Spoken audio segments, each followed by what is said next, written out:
उसके बाद क्या हुआ? उसके बाद ये हुआ सर जी कि पहले से ही जो वहाँ के चिकित्सा अधिकारी थे ना, वो इस चीज़ पे जोर देते थे कि प्राइवेट दिखाओ मतलब पहले उनके पर्सनल जो घर का क्लिनिक है ना वहाँ पे लेके जाओ। उनके घर के पर्सनल क्लिनिक में लेके जाता था क्योंकि स्थिति गंभीर थी, क्योंकि बच्चा मेच्योर नहीं था मतलब पेट में। उसके बाद आपने क्या किया? उसके बाद मैंने क्या कि जिस दिन 12 तारीख के दिन क्या हुआ, शीतलाष्टमी थी, वो हर चीज़ मुझे याद है। उस दिन मेरी पत्नी को ज़्यादा लेबर पेन हुआ, तो उन्होंने अपने जो डॉक्टर थे जिनके हम प्राइवेट दिखाते थे, जो वहाँ पे जेपलेट भी कार्य थे चिकित्सा अधिकारी है, तो उन्होंने कहा कि शाम को आप घर ले आना, और पेन हो रहा था दिन में, तो हमको लगा कि अस्पताल पहुँचाना ज़्यादा ज़रूरी है, तो ये सारी चिकित्सक सुविधाएँ वहाँ मिल जाएगी। तो हम जल्दीबाजी में अस्पताल अपनी वाइफ को लेकर पहुँच गए।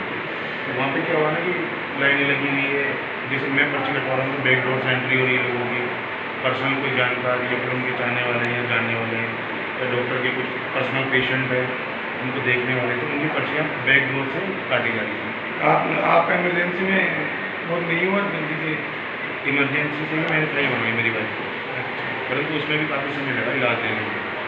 इसके बाद में मैंने उनको भर्ती कराया, तो उनको भर्ती कराने के बाद में कोई इलाज नहीं मिला, बस बेड पर लिटाए हुए रहता, और जैसे कागजी कार्रवाइयाँ होती है ना कि इधर से उधर, इस काउंटर से उस काउंटर, इस काउंटर से इस काउंटर, उनको दौड़ाते रहे। उसके बाद क्या हुआ? उसके बाद देर रात मेरी वाइफ को डिलीवरी हुई 13 तारीख को रात को 1:00 डिलीवरी के उपरांत क्या हुआ, डिलीवरी से कुछ समय पहले क्या हुआ था कि वहाँ पे डिलीवरी से कुछ समय पहले ऐसा हुआ ना कि जैसे लेबर पेन स्टार्ट होता है ना लेडीज़ को, तो वैसे लेबर पेन स्टार्ट हुआ, तो मेरी सासू माँ जी थे मेरी वाइफ के साथ, तो उन्होंने नर्सिंग जो स्टाफ होता है, चिकित्सक डॉक्टर जो अवेलेबल होते हैं उस समय पे, उनको बार बार आवाज़ आ रही पर कोई नहीं आया, पर जो साथी मरीज जो पहले से एडमिट थे ना वहाँ पे, उनके जो अटेंडर थे, फिर ये चीज़ जब उन्होंने देखी तो उन्होंने भी साथ ही क्या किया कि नर्सिंग स्टाफ को और चिकित्सा अधिकारी को आवाज़ लगाना चालू की कि भाई उनकी मदद करो, उनकी डिलीवरी होने वाली है। क्योंकि उस समय उनके साथ क्या हुआ था कि जो गायनिक वार्ड का लॉबी एरिया होता है ना, वहीं पर उनको वाइट डिस्चार्ज हो चुका था, जो बॉडी से लिक्विड निकलता है ना डिलीवरी के टाइम में, वो लिक्विड लॉबी एरिया में फ्लोर पे गिर चुका था। फिर वहाँ पे जो अटेंडर थे उन्होंने मदद से नर्सिंग स्टाफ ने जब वो स्थिति देखी तो वो दौड़ के आए और उन्होंने उनको लेबर रूम में लेकर गए। लेबर रूम में क्या होगी, डिलीवरी वगैरह सब कुछ नॉर्मल था, कुछ ऐसी दिक्कत नहीं है, बच्चा स्वस्थ हुआ था, नॉर्मल थी डिलीवरी। पर उसके बाद क्या नर्सिंग स्टाफ और चिकित्सक थे जो वहाँ पे, उनकी लापरवाही से ये हुआ कि वहाँ पे जो महिला के प्रसव के बाद में जो टाँके लगाए जाते हैं, तो वो टाँके उन्होंने या तो कुछ जल्दी हो गई या कुछ गड़बड़ी हुई होगी, तो उन्होंने गलत टाँके लगा दिए। जो गलत टाँके लगाए तो फिर उन्होंने उसी जगह दोबारा से खोल के फिर दोबारा टाँके लगा दिए। बट ये सिलसिला 2 से 3 बार चला। उसके बाद में मेरी वाइफ को वापस बाहर लॉबी एरिया में इसी वहाँ पे शिफ्ट कर दिया, बच्चे को उसको मेरी बच्चे को और बच्चे को दोनों को? हाँ, माँ और बच्चे को दोनों को वहाँ शिफ्ट कर दिया। उसके बाद में क्या होता है कि उनको पेन ज़्यादा हो रहा है टाँगों का, क्योंकि इससे पहले उनकी डिलीवरी हो चुकी थी उसी अस्पताल में, तो उनको इस चीज़ का अनुभव था कि भाई कितनी दिक्कतें होती हैं। तो उन्होंने बोला कि ये इन्होंने टाँके गलत लगाए इसलिए मेरे को इतना पेन हो रहा है, पहले इतना पेन नहीं होता था।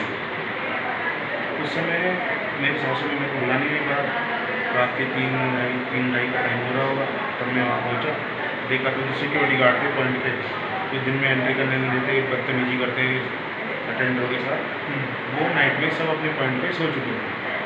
2 गार्ड थे, दोनों सो चुके थे। फिर मैंने वहाँ पर पूरे गायनिक वार्ड में और पूरा जो डिपार्टमेंट था ना, एक ही डिपार्टमेंट बना रखा है, पूरे डिपार्टमेंट में हर नर्सिंग स्टेशन पे गया मैं, और हर नर्सिंग स्टेशन पे नर्सिंग स्टाफ को ढूंढने की कोशिश की, और पूरे डिपार्टमेंट में एक भी नर्सिंग स्टाफ मौजूद नहीं है।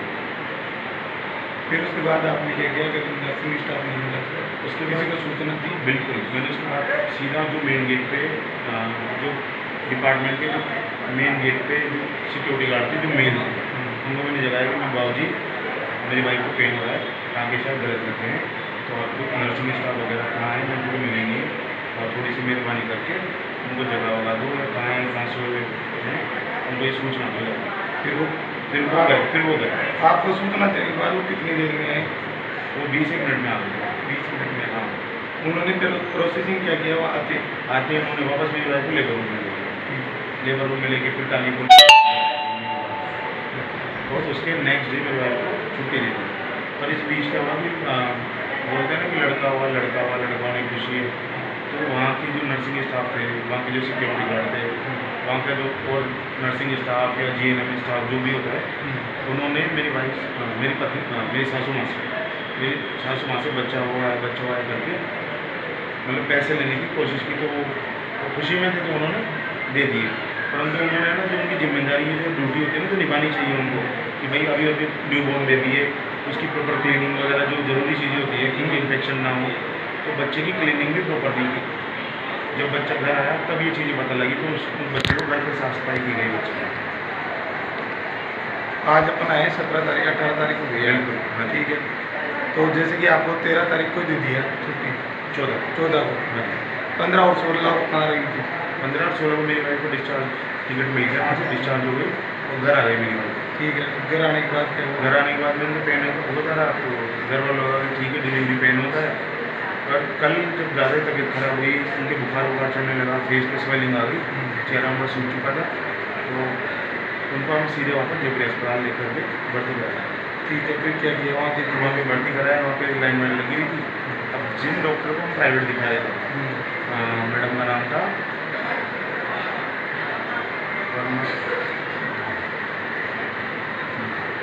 नीलम वर्मा, मैडम का नाम था नीलम वर्मा, अपने अम्बेडकर नगर करतारपुरा रहती है मैडम, जिनको हम प्राइवेट दिखा रहे थे। मैं उनको पर्सनली वहीं खड़े होकर मैंने फ़ोन किया कि मैडम आपके पेशेंट की तबीयत ज़्यादा खराब है, तो आप देख लो। तो मैडम बोली कि मैं अभी जाके आती हूँ, लंच कर जाती हूँ, फिर आपसे मिलती हूँ। फिर वो आई लंच बाद में? वो मैडम नहीं आई, मतलब वो आई दिखी मुझे, और वो मोबाइल यूज़ कर रही है, घूम रही है, फिर रही है, वो रिस्पॉन्स नहीं। फिर किसी और डॉक्टर को हमने वहीं के वहीं बगल में एक और डॉक्टर बैठे थे, कमलेश कुमार गुप्ता बोलते, उनको दिखाया तो उन्होंने स्थिति देख के तुरंत पेशेंट को एडमिट करने के लिए बोल दिया। फिर एडमिट करने के बाद में कुछ प्रोसेसिंग की? तो एडमिट करने के बाद में क्या हुआ कि उनके जो स्टिचेस थे, जो टाँके लगाए रहे थे गलत, वो दोबारा खुद कमलेश कुमार गुप्ता जी ने खुद ने खोल जो गलत टाँके लगाए थे। बाद में बताया कि इनके टाँकों से इन्फेक्शन हो चुका है, तो अभी टाँके नहीं लगेगी और अभी इनका इलाज चलेगा, तो एडमिट कराएंगे। उसके बाद क्या हुआ? उसके बाद में उनको भर्ती कराया गया अस्पताल में। हाँ वही जी प्रिया रुक्मणी देवी बेनी प्रसाद जी अस्पताल में भर्ती थे वो।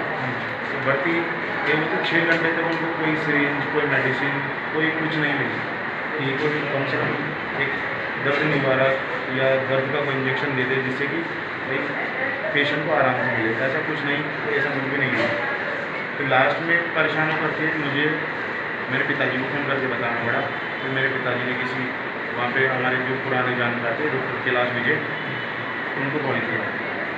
फिर उन्होंने किसी वहाँ पे जो सुपरिटेंडेंट होगी या कोई होगा, उनको कॉल किया कि ऐसे ऐसे हमारे पुराने जानकार है, और भी उनका पूरे डॉक्टर भी ना, उनको उनकी जगह सुन लो, आप कब से बच्चा आया हुआ है, परेशान होगा। तब जाकर के उन्होंने ड्रिप चढ़ाई। ड्रिप चढ़ाने के बाद में फिर ड्रिप कितनी तारीख को चढ़ाई? ये कल की बात है सर, शाम 17 तारीख को शाम को जी। चढ़ाई। तो फिर आज आप अगर वहाँ ट्रीटमेंट चल रहा था तो आपने प्राइवेट हॉस्पिटल के लिए? क्योंकि वहाँ पे इलाज प्रॉपर ही नहीं मिल पा रहा था। अच्छा, इलाज प्रॉपर नहीं मिल पा रहा था, और उनका व्यवहार एकदम जैसे वो बदतमीजी वाला व्यवहार होता है ना अस्पताल के कर्मचारियों का, वैसा व्यवहार था बिल्कुल। ठीक है जी। पेशेंट की हालत ख़राब होती जा रही है, पेशेंट भी घबरा गया कि आपने वहाँ से कॉल करवा दिया, अब मुझे ये डर लग रहा है कि मेरे साथ ये कुछ करना था, कि पहले भी 3 बार गलत टाँगे लगा चुके, मेरी ऐसी दुर्दशा कर दी इन लोगों ने, तो मैं यहाँ पे इलाज नहीं करूँगी, मेरे को यहाँ पे लग रहा है डर इन लोगों से। ठीक है, आपका पेशेंट यहीं पे है? जी, मेरा पेशेंट अभी प्राइवेट निजी अस्पताल में भर्ती है। हम उसका इंटरव्यू ले सकते हैं? जी बिल्कुल। 2 सवाल पूछेंगे, ले सकते हैं जवाब? जी बिल्कुल। इसी स्थिति में है? हाँ बिल्कुल, आप पहले